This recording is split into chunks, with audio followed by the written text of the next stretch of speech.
किसान के पास सब्र बहुत ज़्यादा होता है। तो धीरे धीरे उसका समर्थन कर रहे हैं आप? नहीं, क्यों, कानून अभी हम पढ़ेंगे। देश के हर नागरिक, मैं ये कहूँगा, या तो मोदी ये बोलना छोड़ दे हिंदू मुसलमान, क्योंकि भारत धर्मनिरपेक्ष देश है।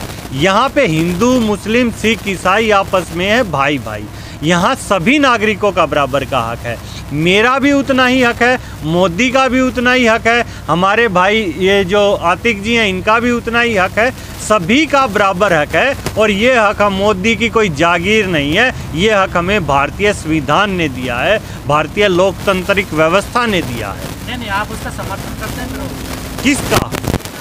ये कोई आपका प्रश्न नहीं हुआ। कल को आप बोले हाँ ना में उत्तर दें तो मैं आपसे पूछूंगा चोरी करनी छोड़ दी आपने, क्या उत्तर देंगे आप, बताइए। तो हाँ ना का जवाब नहीं दिया जाता हर प्रश्न का।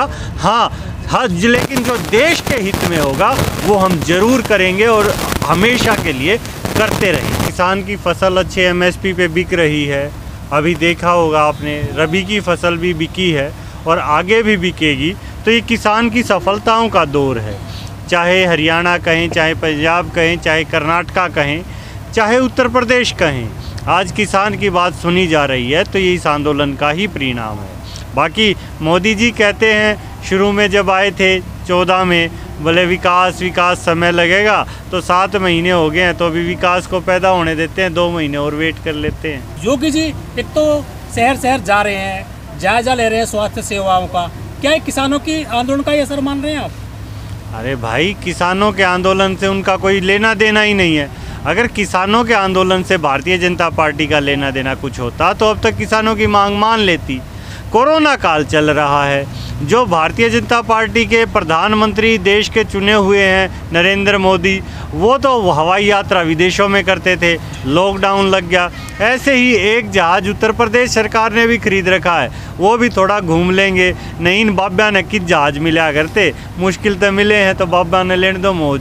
लेकिन किसान कहते हैं ना कि हम बंगाल गए थे तो वहाँ हरा कराए भाजपा को। हाँ, बिल्कुल करेंगे, उत्तर प्रदेश में ही नहीं पूरे भारत में करेंगे।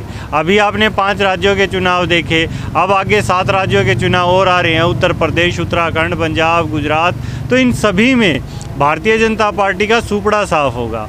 और जो मुझे किसान आंदोलन का लग रहा है, किसान आंदोलन का जो धीरे धीरे उग्रूप हो रहा है, आंदोलन जड़ों में बढ़ रहा है, मुझे लग रहा है कहीं ना कहीं भारतीय जनता पार्टी के सामने ये समस्या भी आ सकती है कि उसे पूरे कैंडिडेट मिलेंगे या नहीं। शायद कैंडिडेट ही नहीं मिलेंगे। घट रहा है, आंदोलन बढ़ रहा है। आप देखिए, आपके मन और मस्तिष्क में देखिए, आप क्या बात सोचते हैं। आज इस देश का, चाहे वो किसान है या चाहे कोई रोटी खा रहा है, व्यापारी है या कोई नौकरी पेशे का व्यक्ति है, वो भी किसान के बारे में सोच रहा है। तो क्या समझते हैं आप, आंदोलन बढ़ रहा है या घट रहा है? सोशल मीडिया पे लोगों का गुस्सा निकल रहा है आपके प्रति, गालियां दे रहे हैं, गाली भरे मैसेज दे रहे हैं, रास्ता जाम कर रखा है। Some time any publicity is a good publicity. कुछ कर तो रहे हैं, खाली तो नहीं बैठे। मोदी ने तो घर बिठा दिया था लॉकडाउन का बहाना लेके। कुछ करना ही अच्छा है, स्वस्थ रहेंगे, अच्छी बात है। तो ऐसे तो मोदी जी भी करते हैं अपनी पब्लिसिटी, कुछ भी बोलो। कहाँ करते हैं, वो तो पब्लिक का सामना ही नहीं कर पाते। आप देखिए, ये सिर्फ बोलने वाली सरकार है।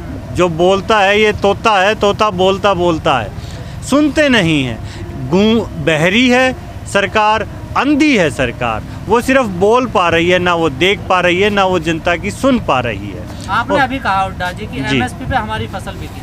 कई लोग कह रहे हैं कि सरसों महंगी हुई है तभी तेल महंगा हुआ है सरसों का।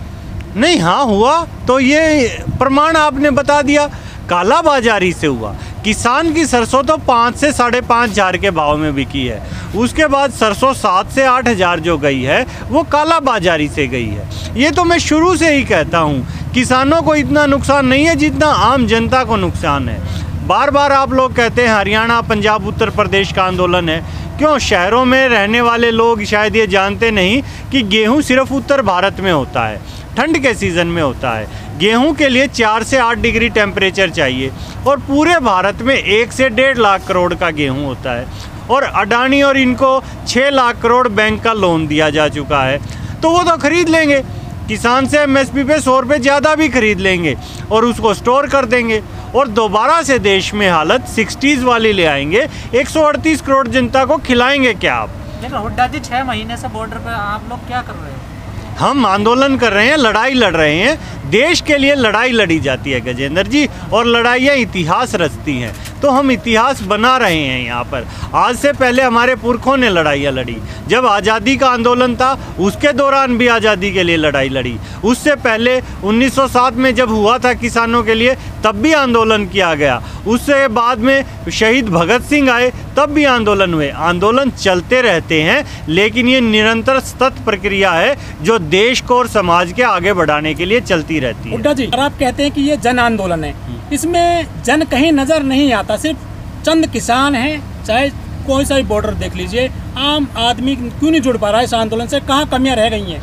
चलो, आपकी बात सुनकर मैं खुश हुआ। आपने ये तो कहा किसान है, नहीं हमें बुरे बुरे शब्दों से भारतीय जनता पार्टी के द्वारा बोला जा रहा था, लेकिन ऐसा नहीं है। आज आप देखिएगा, यहाँ बाहर जाके थोड़ा कैमरा घुमाइएगा, आसपास गाजीपुर बैठे हम, खोड़ा गांव है, यहाँ के लोग आते हैं, खाना खाते हैं, समर्थन देते हैं। सिंगू बॉर्डर जाएंगे तो वहाँ देखेंगे खट्टर ने अपना प्रोग्राम किया था बड़ौली गांव में, क्यों नहीं हुआ वो? वहाँ के लोकल जो लोग थे, खाप पंचायत थे, वो सभी तो किसान नहीं थे, वो भी लोग आए। सभी लोग आ रहे हैं। आज व्यापारी वर्ग त्रस्त है, आज किसान त्रस्त है, आज युवा त्रस्त है। कौन बचा हुआ? आप किसी एक का तो नाम लीजिए।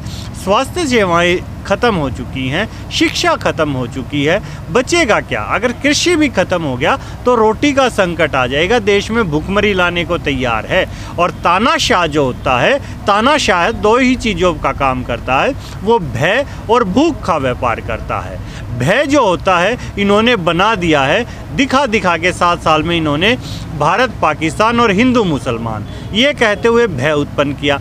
अब ये बिल लाके ये भूख उत्पन्न करना चाहते हैं, और ये 2 चीज़ें तानाशाही के लिए ज़रूरी होती हैं, और इन्हीं की तरफ ये बढ़ रहे हैं। 6 महीने आंदोलन करके कैसा फील हो रहा है हुड्डा जी? बड़ा अच्छा फील हो रहा है। अभी तो लड़ रहे हैं और हमें निरंतर सफलताएं मिल रही हैं, और ये तीनों काले कानून भी वापसी होंगे, एमएसपी की गारंटी भी मिलेगी, और सरकार भी जाएगी। सरकार में पिछले काफ़ी समय से आपने देखा होगा, जब भी आप प्रश्न करते हैं तो राजनीति शब्द यूज़ करते हैं। राजनीति कर रहे हैं, भारतीय जनता पार्टी रोज़ कहती है ये राजनीति कर रहे हैं। राजनीतिक शब्द को भी नकारात्मक बना दिया गया है, जबकि राजनीति जनता की सेवा के लिए होती है। तो ये आंदोलन दोबारा से राजनीति शब्द को भी जिंदा करेगा और लोगों की सेवा में नए अच्छे नेता इस बार लेके आएगा। क्या केंद्र की राजनीति बदल देगा ये मतलब किसान आंदोलन? बिल्कुल बदलेगा, लेकिन भावना भी बदलेगा। जो आपने सत्ता की चाबी कही, ये सत्ता सत्ता बोल के गुरूर आ जाता है। सेवा की चाबी इस बार सेवा का ताला खोलेगा, और किसान ही देश की सेवा करेगा, और किसान देश को आगे लेके जाएगा। ऐसा तो बीजेपी सरकार ने कही, सेवक हैं प्रधानमंत्री जी ने, वही आप कर रहे हैं।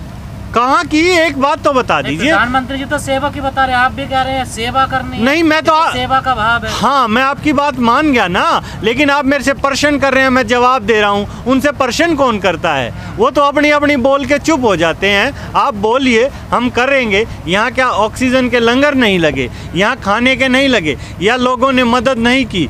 किस चीज़ में? लेकिन जो आज आम आदमी, युवा जो पढ़ा लिखा है, वो आवाज़ उठाता है तो उसे जेल में डाल दिया जाता है। क्या शिक्षित होना अपराध है? बताएं मुझे, क्या शिक्षित होना अपराध है? तब तो आप भी सरकार के साथ थे ना, जब युवा जेल में डाला जा रहा था। नहीं, कब थे? हम कभी नहीं थे। गलत कार्यों में किसान कभी भी नहीं रहा। हाँ, किसान का आया क्यों नहीं फिर? युवा किसान था, हमेशा थे आंदोलन में, लेकिन किसान का सब्र का जो पैमाना है